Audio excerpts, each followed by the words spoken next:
और काफ़ी दिन बाद वीडियो बना रहा हूँ क्योंकि बिज़ी वगैरह था। बिफोर गोइंग फर्दर मैं आपको थोड़ा-सा बताना चाहता हूँ मार्केट आउटलुक क्या है, मेरा व्यू क्या बन रहा है आने वाले टाइम में। आने वाले टाइम के अंदर यानी कि कल के दिन मंडे का ट्रेडिंग सेशन है और अच्छा ट्रेडिंग सेशन देखने को मिल सकता है। द रीज़न बिहाइंड इस मार्केट के अंदर ना एक रैली कंटिन्यू चल रही है, ठीक है? बाकी लड़ाई-वड़ाई भी खत्म हो चुकी है, तो हम लोग को एक अच्छी खासी रैली देखने को मिल सकती है आने वाले टाइम में। तो हम समझते हैं कि आने वाले टाइम में रैली देखेंगे पर कहाँ? ये रैली आपको देखने को मिल रही है, ठीक है। चलिए, अगर हम बात करते हैं कि निफ्टी अभी क्लोज हुआ है 25,632 के आसपास, ठीक है। और यहाँ पे प्रोफेशनल क्लोज ये हो गया अपनी फाइनल क्लोजिंग। और जो वैसे जाके बंद हुआ है 25,600 सॉरी, ये हुआ ऐसे 25,637। और धीरे धीरे मार्केट ना ये अपने डे हाई पे जाके ऑलमोस्ट बंद हुआ है। तो देयर आर चांसेस कि मंडे को हम लोग को एक छोटा सा गैप अप ओपनिंग को मिल सकती है जैसे। लेकिन अगर बात करें गिफ्ट निफ्टी की तो हम लोग को गैप डाउन दिखा रहा है, लेकिन गैप डाउन भी वो वहाँ पे जो गिफ्ट निफ्टी शो कर रहा है 25,781 के आसपास, ठीक है। तो कल अपने को चांसेस हो सकता है कि हम लोग को एक गैप अप ओपनिंग मिले, क्योंकि सीधी सी बात है एफआईआई का जो डेटा है एंड डीआईआई का डेटा जो है बहुत ही ज़्यादा सिमिलर है। ऑलमोस्ट 1500 करोड़ समथिंग के आसपास खरीदारी है एंड 700 करोड़ समथिंग के आसपास की नेगेटिव बिक वाली है, घरेलू फंड बेच के गए।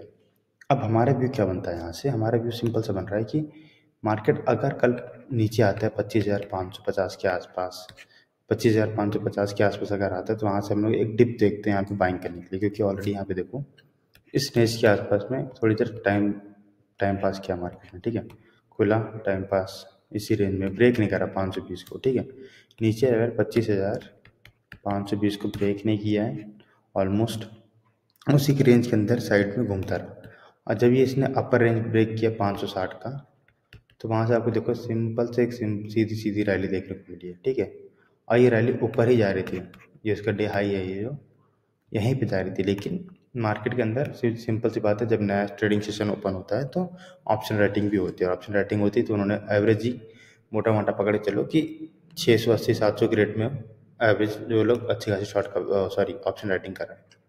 अभी जो लोग ऑप्शन राइटिंग करके बैठे हुए हैं वो कुछ ज़्यादा कुछ खास नहीं, 25,650 के आसपास में ऑप्शन राइटिंग हो रखी है, तो इसलिए आपको यहाँ पे थोड़ा सेलिंग प्रेशर देखने को मिल रहा है। लेकिन कुछ नहीं, करके दिन गैप होगा तो ये भी शॉर्ट कवर हो जाएंगे। जब ये शॉर्ट कवर होंगे तो आपको एक मोमेंटम देखने को मिलेगा ऊपर की तरफ, जो कि मार्केट को ऊपर घसीट के 25,700 और 750 के आसपास लेके जा सकता है, ठीक है। अगर कल ही खुलते ही मार्केट में थोड़ा सेलिंग आ गया या फिर कुछ न्यूज़ बेस अगर आ गया है, तब हम लोग ये देखेंगे कि हम लोग को बाय और डिप्स यानी कि 25,550 के आसपास में बाइंग करने के लिए बैठे रहना, ठीक है। अगर हम बात करें इसको डेली चार्ट फ्रेम के अंदर, डेली के अंदर मार्केट ने बहुत अच्छा डेली के अंदर मार्केट ने बहुत अच्छा दिया है, जो कि देख सकते हो, ठीक है। बाइंग आई थी यानी कि एक्सपायरी वाले दिन बाइंग हुई, शॉर्ट कवरिंग आई। शॉर्ट कवरिंग आने के बाद ही मार्केट के अंदर एक अगले दिन फॉलो बाइंग आई। अब हो सकता है कंटिन्यू रहे, हो सकता है 25,800 के आसपास तक का मैं एक 2 से 4 दिन का टारगेट लेके चल सकता हूँ। 25,800 के आसपास हम लोग को एक लेवल देखने को मिल सकता है, ठीक है। उसके बाद 26,000 जो कि थोड़ा सा दूर है, लेकिन 25,800 तो मेरे को यहाँ से दिख रहा है आने वाले, हो सकता है एक हफ्ते में हम लोग को देखने को मिल जाए। ये हो गया हमारा डेली चार्ट फ्रेम के अंदर। अगर हम वीकली बात करें, वीकली भी स्ट्रांग हो चुका है और मंथली तो ऑलरेडी है ही। ये हमारा वीकली चार्ट फ्रेम है। वीकली जाएंगे, देखिए वीकली के अंदर अच्छी खासी बाइंग आई है ऑलरेडी। 24,800 से लेके 25,800, 1000 पॉइंट की रैली मिल जाएगी हम लोग को, ठीक है। क्योंकि रशिया बोल रहा हूँ मैं, इजराइल ईरान की लड़ाई रुक गई, एक ही न्यूज़ हो गया, ठीक है। उसके बाद बाइंग नीचे से जो आ रही थी और मंथली एक्सपायरी थी, शॉर्ट कवरिंग आ गई, तो अच्छी खासी हम लोग को एक देखने को मिल गया वीक के अंदर कि हाँ मार्केट के अंदर एक बाइंग आई है। और मंथली के अंदर आप देखोगे तो obviously monthly continuously buying side जा रहा है। तो हो सकता है इस मंथ जुलाई में एक ब्रेकआउट हम लोग का नया मिल जाए, फ्रेश लाइफ हाई मिल जाए, या तो हो सकता है 25,000 26,000 के रेंज में जाके मार्केट फिर से थोड़ी देर रुक जाए। 25,800 26,000 के रेंज में जाके मार्केट थोड़ा सा टेस्ट करेगा, फिर एक नया लाइफ हाई मारेगा। अब हम बात कर लेते हैं बैंक निफ्टी की। Bank Nifty same, bank Nifty ने तो अपना लाइफ टाइम हाई निकाल ही दिया, ठीक है। बैंक निफ्टी ने तो मंथली भी ज़बरदस्त निकाला है, ठीक है। करीब 1600 पॉइंट की रैली है। अब हम लोग बात करते हैं इसको, चलो 5 मिनट के टाइम फ्रेम पे हम इसको डिस्कस करते हैं। 5 मिनट के टाइम फ्रेम की अगर आप बात करोगे, ये सब सपोर्ट लेवल थे मेरे, जहाँ से मार्केट ने ऑलरेडी ब्रेकआउट ब्रेकडाउन किया हुआ, तो ये तो पुराना हो गया है। 25, 26, 27, 28, 28 की छुट्टी थी, 27 तारीख 10/9 यहाँ पे मार्केट चालू होता है। ठीक है, यहाँ देखोगे मार्केट खुलते ही ना एक सेलिंग कैंडल बनाता है, वो भी साइडवेज मार्केट खुलता है, हल्का सा सेलिंग बनाता है, ये फिर नीचे की तरफ मार्केट को लेके आता है कि 57,000 के आसपास आ जाए। तो यहाँ पे जो शॉर्ट राइटर थे जिन्होंने शॉर्ट करके बैठा था वो मार्केट को नीचे लेके आते हैं, फिर यहाँ से एक बाइंग कंटिन्यू होती है। अगर आप एक चीज़ नोटिस करो कि ये चार्ट बैंक निफ्टी में नीचे की तरफ आ रहा था एंड निफ्टी के अंदर वो धीरे धीरे स्ट्रेटली ऊपर जा रहा था, तुरंत नीचे नहीं आ रहा था। बैंक निफ्टी में थोड़ी सी मोमेंटम कम था, ठीक है, क्योंकि निफ्टी को आईटी घसीट रहा था, डिफेंस ले रहा था, अच्छा ठीक है। तो बैंकिंग के अंदर कुछ दिक्कत थी तो हल्का सा मार्केट नीचे नीचे आया, देन वहाँ पे सपोर्ट ले 57,000, फिर आप देखोगे बाइंग आ रही है।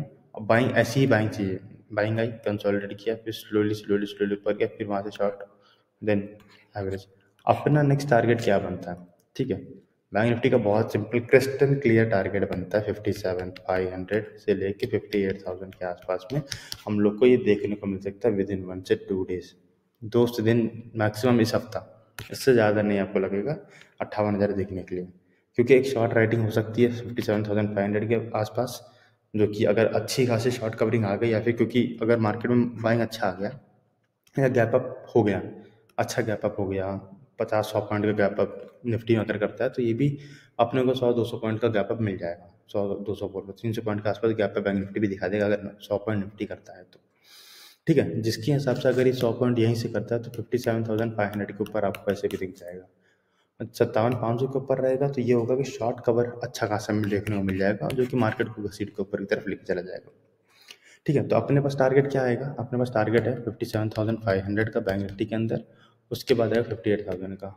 अगर हम इसको डिस्कस कर लेते हैं डेली चार्ट फ्रेम के अंदर, तो डेली चार्ट फ्रेम भी बहुत ही प्यारा, बहुत सुंदर बना हुआ है इसका।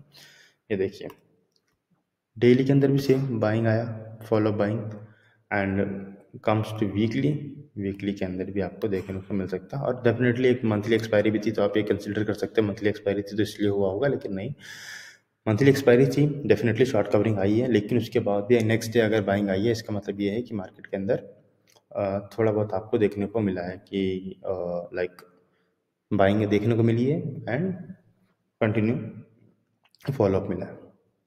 सो ये है आज के कुछ हमारे अपग्रेड। और अगर स्टॉक स्पेसिफिक बात करें तो ऑलरेडी एक स्टॉक पे हमारा चल रहा है, वो है MCX के ऊपर भी फिलहाल ध्यान दीजिए। MCX के अंदर आपको अच्छा टारगेट देखने को मिल सकता है, और यहाँ पे मैं आपको चार्ट पे दिखा भी दूँ। MCX के अंदर मेरी पोजीशन अच्छी बनी है तो मैं आपको शेयर कर दे रहा हूँ, ये देखो मंथली ब्रेकआउट बहुत तगड़ा ब्रेकआउट है, और MCX आपको 10,000 का टारगेट दिखाने वाला है जुलाई के अंदर, ठीक है। 10,000 नहीं तो 9,500 तो कहीं नहीं गया, 9,500 आपको दिखा सकता है। आई हैव 9,100 की कॉल होल्ड पर है, 9,000 की कॉल होल्ड पर नहीं है, 9,000 थी लेकिन प्रीमियम बढ़ा था, लेकिन मैंने 9,100 की कॉल होल्ड कर रखी है। अगर आपके पास नहीं है तो अभी पोजीशन बना सकते हो, अच्छा है, रिस्क रिवॉर्ड रेशो अच्छा यहाँ पे मिल जाएगा, क्योंकि अभी रिसेंटली MCX और IX के बीच में कुछ न्यूज़ आई है, MCX एंड IX, और उसकी वजह से MCX में आपको ये मूव देखने को मिल रहा है। अगर मैं डेली बात करूँ तो डेली के अंदर भी आपको बहुत प्यारा सा स्मूथ सा देखने को मिलेगा। लगातार डेली चार्ट फ्रेम के अंदर बाइंग आ रही है। अभी डोजी बनाया है, अब ये थोड़ा सा एक कंसर्न मेरे को भी दे रहा है कि लाइक क्या हो सकता है, लेकिन ओवरऑल मार्केट में बुलिशनेस है, तो हो सकता है कल कंसोलिडेट करके ऊपर निकले, या तो हो सकता है गैप ऑफ ओपनिंग ही मिले, ठीक है। इस खास इतना डोजी नहीं, क्योंकि कहीं बना था नीचे बनता है तो ऊपर आता, टॉप पे बनता है हल्का सा नीचे आने के चांसेस है, लेकिन लेट्स सी क्या होता है कल, क्या होता है। तो अदरवाइज मंथली तो बहुत स्ट्रॉन्ग है, मंथली में कोई दिक्कत नहीं। मंथली कैंडल आप देखोगे तो बहुत ही प्यारा सा ब्रेकआउट आया है, एज वेल एज वीकली भी, ठीक है। तो हो सकता है अपने को टारगेट मिल जाए 9,500 से 10,000 के बीच में। सो या this is for all right now, और होप आप लोग उसी हिसाब लेवल के हिसाब से ट्रेड करेंगे। बहुत ही आसान है ट्रेड लेना कल का, नहीं बनता कुछ ट्रेड तो नहीं लेंगे, ज़बरदस्ती गाइड नहीं करने का है, मिलेगा तो ठीक है, नहीं मिलेगा तो भी ठीक है। फोकस करना स्टॉक स्पेसिफिक आजकल, क्योंकि स्टॉक्स के अंदर मोमेंटम बहुत अच्छा मिल रहा है, तो स्टॉक्स के अंदर अगर ट्रेड कर पाओ तो बहुत अच्छी बात है, जिससे कि अच्छा पैसा भी बन जाएगा। स्टॉक्स के अंदर ऑप्शन लेके बैठोगे, प्लस जुलाई एक्सपायरी रहेगा, तो ऐसा जितना कुछ खास दिक्कत नहीं मिलने वाला है।